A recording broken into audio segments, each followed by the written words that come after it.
Mani sauc Jānis Garančs, esmu Alojas Tārkalsena izpilddirektors. Alojas Tārkalsena atrodas pie Alojas pilsētas Latvijas ziemeļos, kur mēs jau daudzus gadus, kopš 1937. gada pārstrādājam kartupeļus, un to visa Latvija zina, kad mēs ražojam kartupeļu cieti. Bet Alojas Tārkalsena mūsdienās ne tikai jau sens uzņēmums ar bagātīgām tradīcijām, bet arī jaunu uzņēmums, jo esam uzsākuši daudzus jaunus projektus, kur ražojam ilgtspējīgas pārtikas izēvielas. Alojas Tārkalsena misija ir pārstrādāt vietējās lauksaimniecības izēvielas kā kartupeļus, zirņus, pupas un arī Latvijas lepnuma pelēkos zirņus ilgtspējīgās pārtikas izēvielās, ko mēs pārdodam visā pasaulē. Mēs esam izveidojuši jaunu laboratoriju, kur izstrādājam mūsdienīgus, modernus produktus, pārtikas produktus, risinājumus klientiem gan Ziemeļamerikā, gan Rietumeiropā, gan arī Āzijā.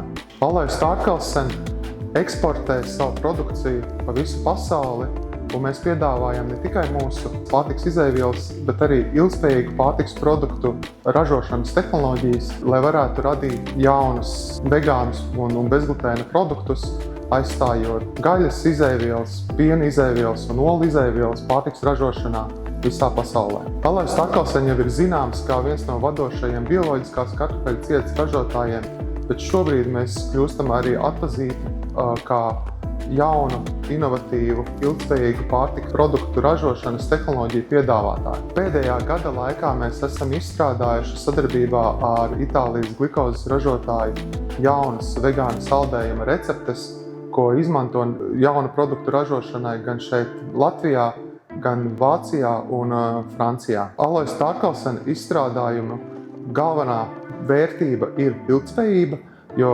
mēs veidojam īsas piegāžu ķēdes un veidojam arī tehnoloģiskos risinājumus, kas izmanto pēc iespējas mazāk dabas resursus. Mēs eksportējam uz vairāk kā 20 pasaules valstīm un visur novērtē mūsu ieguldījumu ilgtspējības attīstībā. Piemēram, pēdējā gada laikā esam investējuši vairāk kā $500 000, kas ļauj samazināt transporta izdevumus un ļauj samazināt enerģijas patēriņu mūsu klientiem, lai varētu pielietot mūsu ilgtspējīgās pārtikas izēvielas viņu ražošanas procesos.